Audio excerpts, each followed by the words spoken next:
Philippe Goupillot, 40 ans de métier et de passion. Une vie rythmée par la traite, matin et soir. Il aurait pu partir à la retraite, mais à 66 ans, il prolonge encore d'une année aux côtés de son fils, faute de nouvel associé. Ça m'inquiète, oui, ça m'inquiète parce que tout seul, il ne va pas pouvoir y arriver. Pour Fabien, son fils, c'est toujours un plaisir de travailler en famille. Mais il pense aussi à la santé de son père et au travail difficile d'un élevage laitier.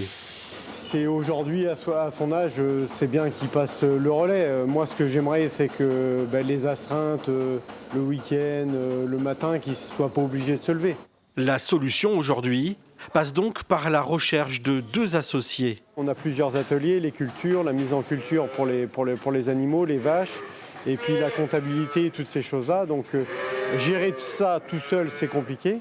Donc l'objectif, c'est de trouver quelqu'un éventuellement qui puisse déjà enlever un peu de charge mentale sur un domaine. Des jeunes qui veulent se lancer, il y en a.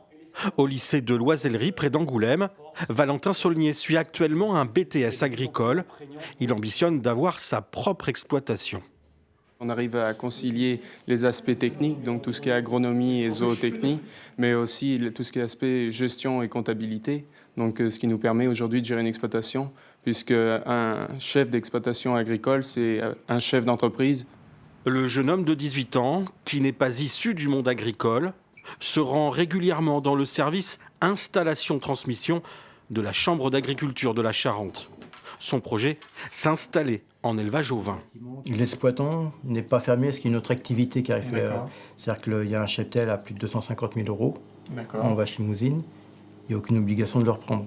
Je ne vais pas vous cacher mes inquiétudes vis-à-vis de mon parcours à l'installation. En orcade familial, c'est des investissements conséquents financiers, mais c'est aussi un engagement de toute une vie. La petite faiblesse du orcade familial, souvent, c'est qu'il manque d'expérience professionnelle, parce qu'il n'a pas vécu dans une structure familiale, il n'est pas du monde rural, souvent.